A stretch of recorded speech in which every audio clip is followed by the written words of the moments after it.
Hi ನಮಸ್ಕಾರ. ನಾನು Kusuma. Welcome to fascinate gardener.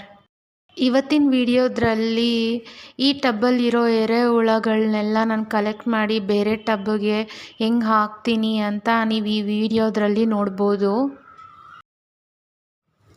ನಾನು ಈ ಟಬ್ಬಲ್ಲಿ ಕಿಚನ್ ವೇಸ್ಟ್ ಕಂಪೋಸ್ಟಿಂಗ್ ಲೇಯರ್ ಮೆಥಡಲ್ಲಿ ಮಾಡ್ಕೊಂಡಿದ್ದೆ. ನೀವೇನಾನ ಇನ್ನೂ kitchen waste composting layer method ನೋಡಿಲ್ಲ ಅಂದರೆ ನಾನು ಆಲ್ರೆಡಿ ಆ ವಿಡಿಯೋನ ಅಪ್ಲೋಡ್ ಮಾಡಿದ್ದೀನಿ. ನೀವು ಒಂದು ಸತಿ ಚೆಕ್ ಮಾಡಿ ನಾನು ಹೆಂಗೆ ಮಾಡಿದ್ದೆ ಅಂತ ನಿಮ್ಗೆ ಗೊತ್ತಾಗುತ್ತೆ. ಕಿಚನ್ ವೇಸ್ಟ್ ಕಂಪೋಸ್ಟಿಂಗ್ ಮಾಡಿ 10 ದಿವಸವರೆಗೂ ಕಿಚನ್ ವೇಸ್ಟ್ ಕಂಪೋಸ್ಟ್ದು ಹೀಟ್ ಇರುತ್ತೆ. ಅದರಿಂದ 10 ದಿವಸ ಆದಮೇಲೆ ಅದರಲ್ಲಿ ಬೀಜಗಳನ್ನ ಹಾಕ್ಕೊಬೋದು, ಇಲ್ಲ ಅಂದರೆ ಗಿಡಗಳನ್ನೂ ಹಾಕ್ಕೊಬೋದು. ಇವಾಗ ನೀವು ಈ ವಿಡಿಯೋದ್ರಲ್ಲಿ ನೋಡ್ಬೋದು, ಆಲ್ಮೋಸ್ಟ್ ಗಿಡ ಎಲ್ಲ ಬೆಳೆದು ಅದ್ರದ್ದು ಲೈಫ್ ಸೈಕಲ್ ಫಿನಿಷ್ ಆಗಿದೆ.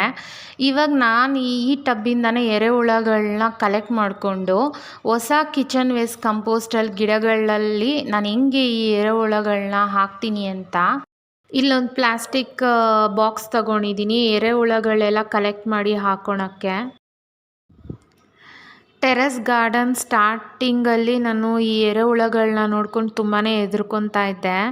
ಆದರೆ ಇವಾಗ ಏನು ಎರೆಹುಳಗಳನ್ನ ನೋಡಿ ಏನು ಹೆದರ್ಕೊಳಲ್ಲ. ಇವಾಗೆಲ್ಲ ಕೈಯಲ್ಲೇ ಎತ್ಕೊತಾ ಇರ್ತೀನಿ.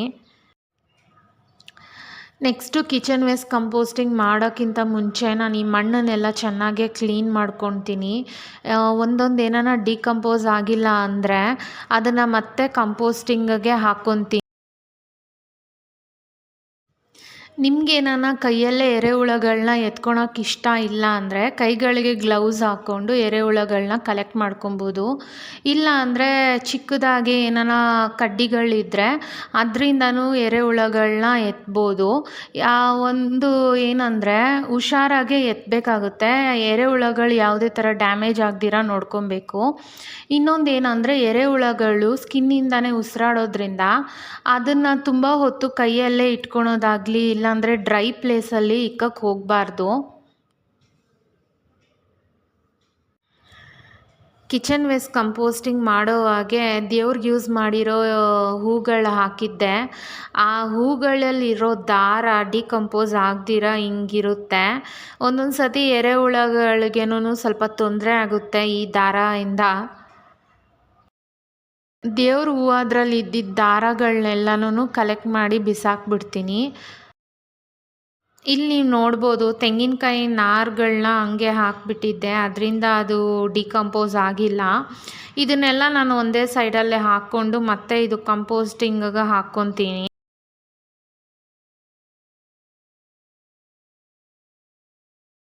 ಎರೆಹುಳಗಳು ಸ್ವಲ್ಪ ತುಂಬಾ ಚಿಕ್ಕದಾಗಿದ್ದರೆ ಕಲೆಕ್ಟ್ ಮಾಡ್ಕೊಳಕ್ಕಾಗಲ್ಲ. ಸ್ವಲ್ಪ ಒಂದು ಸೈಜಲ್ಲಿ ಇದ್ದಿದ್ದನ್ನೆಲ್ಲ ಕಲೆಕ್ಟ್ ಮಾಡಿ ಹಾಕ್ಕೊತಾ ಇದ್ದೀನಿ. ಒಂದು ಸತಿ ಕಿಚನ್ ವೇಸ್ಟ್ ಕಂಪೋಸ್ಟಿಂಗ್ ಆದಮೇಲೆ ಗಿಡಗಳು ಹಾಕ್ಕೊಂಡು ನೆಕ್ಸ್ಟು ಅದೆಲ್ಲ ಒಂದು ಪ್ರಾಸೆಸ್ ಆದಮೇಲೆ ತಕ್ಷಣವೇ ನಾನು ಮತ್ತೆ ಕಿಚನ್ ವೇಸ್ಟ್ ಕಂಪೋಸ್ಟಿಂಗ್ ಮಾಡೋಕ್ಕೆ ಹೋಗಲ್ಲ. ಈ ಮಣ್ಣನ್ನೆಲ್ಲ ಚೆನ್ನಾಗೇ ಒಣಗಿಸ್ಕೊತೀನಿ. ಅಕಸ್ಮಾತ್ ನಾನು ಯಾವ್ದಾನ ಬೀಜಗಳು ಹಾಕೋಂಗಿದ್ರೆ ಇದರಲ್ಲೇ ಈ ಮಣ್ಣನ್ನು ಯೂಸ್ ಮಾಡಿಕೊಂಡೇ ನಾನು ಹಾಕ್ಕೊಳೋದು. ಯಾವುದೇ ಥರ ಪಾಟಿಂಗ್ ಮಿಕ್ಸ್ ಅಂತ ಏನೂ ಮಾಡ್ಕೊಳಲ್ಲ. ನೀವಿಲ್ಲಿ ನೋಡ್ಬೋದು ಎರೆಹುಳಗಳೆಲ್ಲ ಎಷ್ಟು ದೊಡ್ಡ ದೊಡ್ಡದಾಗಿ ಬೆಳೆದಿದೆ ಅಂತ. ಇಲ್ಲಿ ನಾನು ಯಾವುದೇ ಥರ ಗಾರ್ಡನಿಂಗ್ ಟೂಲ್ಸ್ನ ಯೂಸ್ ಮಾಡ್ತಾ ಇಲ್ಲ. ಎರೆಹುಳಗಳು ಡ್ಯಾಮೇಜ್ ಆಗಬಾರ್ದು ಅಂತ ನಾನು ಕೈಯಲ್ಲೇ ತೆಗಿತಾ ಇದ್ದೀನಿ.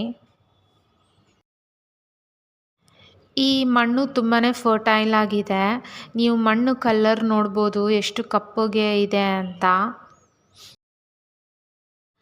ನನ್ನ ಟೆರೆಸ್ ಗಾರ್ಡನಲ್ಲಿ ಇದು ಕಂಟಿನ್ಯೂಯಸ್ ಆಗಿ ಆಗ್ತಾ ಇರೋ ಪ್ರಾಸೆಸ್ಸು. ಒಂದು ಸತಿ ಕಿಚನ್ ವೇಸ್ಟ್ ಕಂಪೋಸ್ಟಿಂಗ್ ಲೇಯರ್ ಮೆಥಡಲ್ಲಿ ಮಾಡಿಕೊಂಡು ಗಿಡ ಹಾಕ್ಕೊಂಡ್ಮೇಲೆ ಗಿಡ ಬೆಳೆಯೋಕ್ಕೆ ಶುರು ಆದ ತಕ್ಷಣವೇ ಯಾವುದನ್ನ ಇನ್ನೊಂದು ಟಬ್ಬಲ್ಲಿ ಗಿಡ ಲೈಫ್ ಸೈಕಲ್ ಮುಗಿದಿರುತ್ತೆ. ಆ ಟಬ್ಬಿಂದ ತೆಗ್ದಿರೋ ಎರೆಹುಳಗಳನ್ನೆಲ್ಲ ಈ ಟಬ್ಬಿಗೆ ಹಾಕ್ಕೊತಾ ಇರ್ತೀನಿ. ಇದು ಕಂಟಿನ್ಯೂಯಸ್ ಆಗಿ ನಡೀತಾ ಇರುತ್ತೆ. ಅದರಿಂದ ಒಂದು ಟಬ್ಬಿಂದ ಇನ್ನೊಂದು ಟಬ್ಬಿಗೆ ಹಾಕ್ಕೊಳೋದು ತುಂಬಾ ನಾರ್ಮಲಾಗಿ ನಡೆಯೋ ಪ್ರಾಸೆಸ್ಸು ನನ್ನ ಟೆರೆಸ್ ಗಾರ್ಡನಲ್ಲಿ. ನೀವಿಲ್ಲಿ ನೋಡ್ಬೋದು ನಾನು ಡಿಕಂಪೋಸಲ್ಲಿ ಯಾವುದೋ ಒಂದು ಗಿಡ ಹಾಕಿದರೆ ಆ ರೂಟ್ಸ್ ಒಳಗಡೆ ಎರೆಹುಳಗಳೆಲ್ಲ ಎಷ್ಟು ಚೆನ್ನಾಗೇ ಇದೆ ಅಂತ.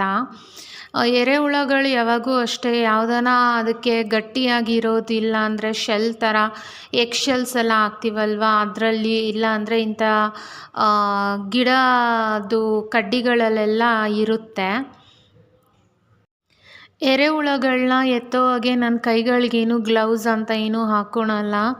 ನನಗಿದೆಲ್ಲ ಚೆನ್ನಾಗಿ ರೂಢಿ ಆಗಿಬಿಟ್ಟಿದೆ. ಒಂದು ಟಬ್ಬಿಂದ ಎರೆಹುಳಗಳನ್ನ ಎತ್ಕೊಂಡು ಬೇರೆ ಟಬ್ಬಿಗೆ ಹಾಕೋದ್ರಿಂದ ಇದು ಕಂಟಿನ್ಯೂಸ್ ಪ್ರಾಸೆಸ್ ನಡೀತಾ ಇರುತ್ತೆ ನನ್ನ ಟೆರೆಸ್ ಗಾರ್ಡನಲ್ಲಿ. ಅದರಿಂದ ಚೆನ್ನಾಗಿ ರೂಢಿ ಆಗಿರೋದ್ರಿಂದ ಎರೆಹುಳಗಳನ್ನ ನಾನು ಡೈರೆಕ್ಟ್ ಕೈಯಲ್ಲೇ ಎತ್ತುತ್ತಾ ಇದ್ದೀನಿ. ಈ ಮಣ್ಣನ್ನು ಕ್ಲೀನ್ ಮಾಡ್ಕೊಳೋದಕ್ಕೆ ಮತ್ತು ಎರೆಹುಳಗಳನ್ನ ಕಲೆಕ್ಟ್ ಮಾಡ್ಕೊಳೋಕ್ಕೆ ಸ್ವಲ್ಪ ಟೈಮ್ ಹಿಡಿಯುತ್ತೆ. ನಿಧಾನಕ್ಕೆ ಎಲ್ಲ ಕ್ಲೀನ್ ಮಾಡಿಕೊಂಡು ಎರೆಹುಳಗಳನ್ನೆಲ್ಲ ಕಲೆಕ್ಟ್ ಮಾಡ್ಕೊತೀನಿ. ಇಲ್ಲಿ ನೀವು ನೋಡ್ಬೋದು ಎರೆಹುಳಗಳೆಲ್ಲ ಎಷ್ಟು ಹೆಲ್ದಿಯಾಗಿ ಬೆಳೆದಿದೆ ಅಂತ. ಎರೆಹುಳಗಳ ಸೈಜ್ ನೋಡಿ ಎಷ್ಟು ಚೆನ್ನಾಗಿ ಬೆಳ್ಕೊಂಡಿದೆ ಅದು ಅಂತ. ಟೆರೆಸ್ ಗಾರ್ಡನ್ ಗಿಡಗಳು ಟಬ್ಬಲ್ಲಿ, ಪಾಟಲ್ಲಿ, ಗ್ರೋಯಿಂಗ್ ಬ್ಯಾಗಲ್ಲಿ ಒಂದು ಲಿಮಿಟೆಡ್ ಪ್ಲೇಸಲ್ಲಿ ಬೆಳೀತಾ ಇರುತ್ತೆ. ಈ ಎರೆಹುಳಗಳು ನಮ್ಮ ಟೆರೆಸ್ ಗಾರ್ಡನ್ ಮಣ್ಣಲ್ಲಿ ಇರೋದ್ರಿಂದ ನಮಗೆ ತುಂಬಾ ಬೆನಿಫಿಟ್ಸ್ ಇದೆ.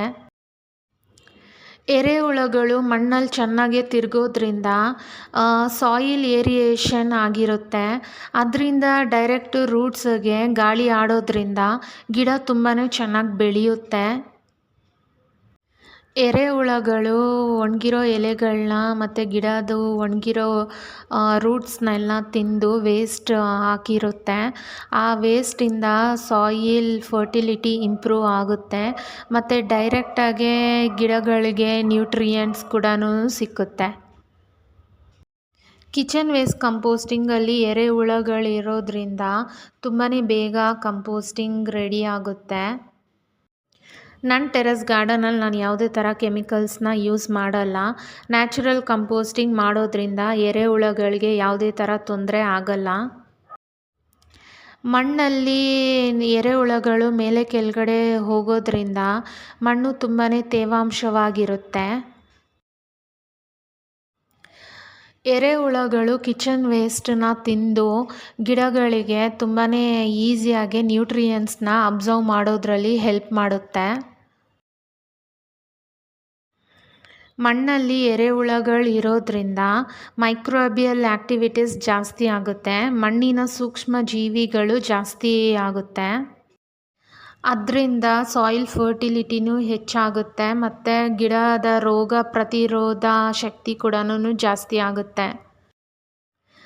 ಹಿಂಗೆ ನಾನು ಟೆರೆಸ್ ಗಾರ್ಡನಲ್ಲಿ ನಾನು ಕಿಚನ್ ವೇಸ್ಟ್ ಕಂಪೋಸ್ಟಿಂಗ್ ಮಾಡ್ಕೊಳೋವಾಗೆ ಎರೆಹುಳಗಳನ್ನ 10 ದಿವಸ ಆದಮೇಲೆ ಹಿಂಗೆ ಯೂಸ್ ಮಾಡ್ಕೊತಾ ಇದ್ದೀನಿ.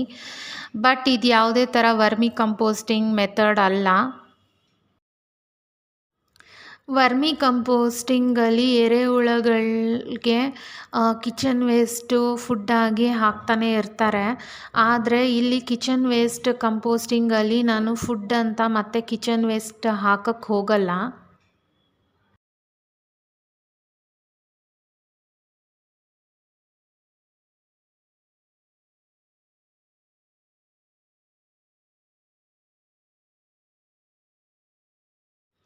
ಇಷ್ಟೆಲ್ಲ ಎರೆಹುಳಗಳಿಂದ ನಮ್ಮ ಗಿಡಗಳಿಗೆ ಬೆನಿಫಿಟ್ ಇದೆ ಅಂದರೆ ನಾವು ಎರೆಹುಳಗಳನ್ನ ಚೆನ್ನಾಗೇ ನೋಡ್ಕೊಳ್ಬೇಕಾಗತ್ತೆ.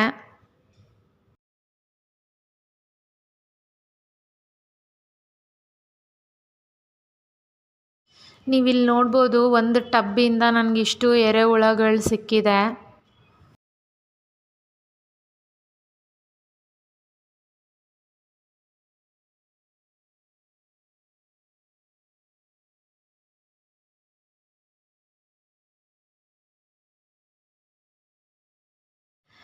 ಈ ಟಬ್ಬಲ್ಲಿ ಕೂಡ ನಾನು ಕಿಚನ್ ವೇಸ್ಟ್ ಕಂಪೋಸ್ಟಿಂಗ್ ಲೇಯರ್ ಮೆಥಡಲ್ಲಿ ಮಾಡ್ಕೊಂಡಿದ್ದೆ. 10 ದಿವಸ ಆದಮೇಲೆ ಬೀಜ ಹಾಕಿದ್ದೆ. ಗಿಡನೂ ಆಲ್ರೆಡಿ ಬೆಳೆಯೋಕ್ಕೆ ಸ್ಟಾರ್ಟ್ ಆಗಿದೆ, ನೀವು ನೋಡ್ಬೋದು. ನಾನು ಆಲ್ರೆಡಿ ಬೆಳಿಗ್ಗೆ ನೀರು ಹಾಕಿದ್ದೆ ಈ ಟಬ್ಬಿಗೆ. ಮಣ್ಣೆಲ್ಲ ತೇವವಾಗೇ ಇದೆ. ನಾನು ಇವಾಗ ಇದರಲ್ಲಿ ಎರೆಹುಳಗಳನ್ನ ಹಾಕ್ಕೊತಾ ಇದ್ದೀನಿ. ಎರೆಹುಳಗಳ ಹಾಕೋ ಟಬ್ಬಲ್ಲಿರೋ ಗಿಡಗಳಿಗೆ ಫಸ್ಟೇ ನೀರು ಹಾಕಿ ರೆಡಿಯಾಗಿ ಇಟ್ಕೊಬೇಕು. ಮಣ್ಣು ಡ್ರೈ ಆಗಿದ್ದರೆ ಎರೆಹುಳಗಳು ಒಳಗಡೆ ಹೋಗಲ್ಲ. ಅದರಿಂದ ನೀರು ಹಾಕಿ ಆ ಮಣ್ಣೆಲ್ಲ ತೇವವಾಗಿದ್ದರೆ ಅದು ಒಳಗಡೆ ಹೋಗುತ್ತೆ. ಆಮೇಲೆ ಎರೆಹುಳಗಳ ಕೆಲಸ ಅದು ಸ್ಟಾರ್ಟ್ ಮಾಡ್ಕೊಳುತ್ತೆ. ಕಿಚನ್ ವೇಸ್ಟ್ ಆಲ್ರೆಡಿ ಮಣ್ಣು ಒಳಗಡೆ ಇರೋದ್ರಿಂದ ಈ ಎರೆಹುಳಗಳಿಗೆ ಆ ಕಿಚನ್ ವೇಸ್ಟೇ ಫುಡ್ಡು. ಎರೆಹುಳಗಳು ಈ ಕಿಚನ್ ವೇಸ್ಟ್ನ ತಿಂದ್ಕೊಂಡು ಮಣ್ಣೊಳಗಡೆ ಮೇಲೆ ಕೆಳಗಡೆ ಎಲ್ಲ ಹೋಗೋದ್ರಿಂದ ಗಿಡ ಅದು ರೂಟ್ಸು ತುಂಬಾ ಚೆನ್ನಾಗೇ ಬೆಳೆಯುತ್ತೆ. ಎರೆಹುಳಗಳನ್ನ ಗಿಡದಲ್ಲಿ ಹಾಕೋದ್ರಿಂದ ಗಿಡಕ್ಕೆ ಯಾವುದೇ ಥರ ಪ್ರಾಬ್ಲಮ್ ಆಗಲ್ಲ. ಗಿಡಕ್ಕೆ ಇನ್ನೂ ತುಂಬಾ ಬೆನಿಫಿಟ್ಸ್ ಇದೆ. ಇಂಥ ಟೆರೆಸ್ ಗಾರ್ಡನಿಂಗ್ ವೀಡಿಯೋಸ್ಗೋಸ್ಕರ ಫ್ಯಾಸಿನೇಟ್ ಗಾರ್ಡನರ್ ಚಾನಲ್ನ ಸಬ್ಸ್ಕ್ರೈಬ್ ಮಾಡ್ಕೊಳ್ಳಿ. ಪಕ್ಕದಲ್ಲಿರೋ ಬೆಲ್ ಐಕಾನ್ ಪ್ರೆಸ್ ಮಾಡಿ. ನಾನು ಯಾವಾಗಲೇ ವೀಡಿಯೋ ಹಾಕಿದ್ರೂ ನಿಮಗೆ ನೋಟಿಫಿಕೇಷನ್ ಬರುತ್ತೆ. ಯಾವುದೇ ಥರ ವೀಡಿಯೋಸ್ ಮಿಸ್ ಆಗಲ್ಲ.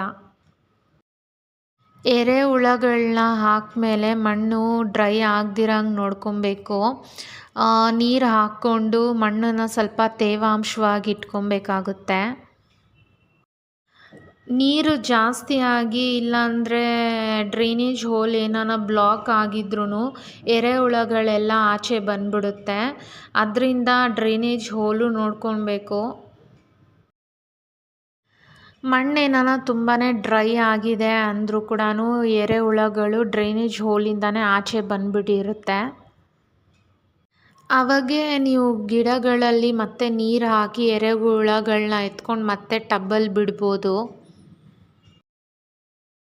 ನನ್ನ ಟೆರೆಸ್ ಗಾರ್ಡನಲ್ಲಿ ಎರೆಹುಳಗಳ ಪಾಪ್ಯುಲೇಷನ್ ಜಾಸ್ತಿ ಆಗ್ತಾ ಇದೆ. ಅದರಿಂದ ಸಾಯಿಲ್ ಫರ್ಟಿಲಿಟಿ ಕೂಡ ಜಾಸ್ತಿ ಆಗಿ ಗಿಡಗಳು ತುಂಬಾ ಚೆನ್ನಾಗಿ ಬೆಳೀತಾ ಇದೆ. ಮಳೆ ಏನಾನ ಜಾಸ್ತಿ ಆದರೆ ಎರೆಹುಳಗಳೆಲ್ಲ ಪಾಟಿಂದ ಆಚೆ ಬಂದುಬಿಟ್ಟಿರುತ್ತೆ. ಅದನ್ನೆಲ್ಲ ನಾನು ಮತ್ತೆ ಎತ್ತಿ ಪಾಟ್ ಒಳಗಡೆನೇ ಹಾಕಿಬಿಡ್ತೀನಿ. ನೀವಿಲ್ಲಿ ನೋಡ್ಬೋದು ಎರೆಹುಳಗಳೆಲ್ಲ ಮಣ್ಣೊಳಗಡೆ ಹೆಂಗೆ ಹೋಗ್ತಾ ಇದೆ ಅಂತ. ನಿಮ್ಮ ಟೆರೆಸ್ ಗಾರ್ಡನಲ್ಲಿ ಎರೆಹುಳಗಳನ್ನ ನೀವು ಹೆಂಗೆ ಯೂಸ್ ಮಾಡ್ಕೊತೀರಾ ಅಂತ ಕಮೆಂಟ್ ಮಾಡಿ. ಮಣ್ಣೇನಾನ ತುಂಬಾ ಡ್ರೈ ಆಗಿಬಿಟ್ಟಿದ್ರೆ ಎರೆಹುಳಗಳು ಡ್ರೈನೇಜ್ ಹೋಲಿಂದನೇ ಆಚೆ ಬಂದುಬಿಡುತ್ತೆ. ಆವಾಗೇ ಮಣ್ಣಿಗೆ ಚೆನ್ನಾಗಿ ನೀರು ಹಾಕಿ ಎರೆಹುಳಗಳನ್ನ ಮತ್ತೆ ನಾನು ಮಣ್ಣೊಳಗಡೆನೇ ಬಿಟ್ಬಿಡ್ತೀನಿ. ಟೆರೆಸ್ ಗಾರ್ಡನಲ್ಲಿ ಗುಬ್ಬಚ್ಚಿಗಳು ಬರೋದ್ರಿಂದ ಈ ಎರೆಹುಳಗಳು ಮಣ್ಣೊಳಗಡೆ ಹೋಗೋವರೆಗೂ ನೋಡ್ಕೊಳ್ಬೇಕಾಗುತ್ತೆ. ಇಲ್ಲ ಅಂದರೆ ಗುಬ್ಬಚ್ಚಿಗಳು ಎರೆಹುಳಗಳನ್ನೆಲ್ಲ ತಿಂದಾಕ್ಬಿಡುತ್ತೆ.